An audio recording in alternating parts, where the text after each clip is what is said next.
Ang pagpapatawad sa kapwa ay maaaring maging mahirap.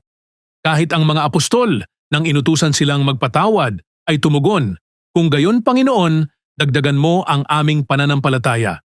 Sapagkat kung pinatatawad ninyo ang mga nagkasala sa inyo, patatawarin din kayo ng inyong amang nasa langit.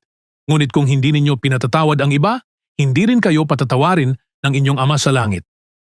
Ang pagpapatawad ay isang pasyang maging mahabagin sa halip na magkimkim ng galit.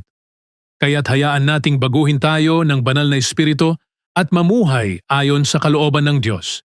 Ibigin ninyo ang inyong mga kaaway, gumawa kayo ng mabuti sa mga napupuot sa inyo, pagpalain ninyo ang mga sumusumpa sa inyo, at ipanalangin ninyo ang mga umaapi sa inyo. Huwag kang matuwa kapag nadapa ang iyong kaaway, ni huwag mong hayaang magsaya ang iyong puso kapag siya'y nabuwal. Sapagkat ang pag-ibig ay mabait at hindi nagtatala ng mga pagkakamaling tiniis. Huwag kayong gumanti ng masama sa masama, kundi pagpalain ninyo ang mga umuusig sa inyo.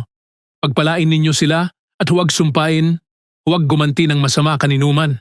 Sa halip, mamuhay kayo ng mapayapa sa lahat upang kayo'y tumanggap ng pagpapala. Hindi tayo dapat humatol sa kapwa upang tayo'y hindi hatulan, ni magparusa upang tayo'y hindi parusahan, kundi palagi tayong magpatawad upang tayo rin ay patawarin. Pagpalain ninyo ang mga umuusig sa inyo, huwag kayong gumanti ng masama sa masama. Maging maingat sa paggawa ng tama. Mamuhay kayo ng mapayapa sa lahat. Kung ang iyong kaaway ay gutom, bigyan mo siya ng tinapay upang kainin.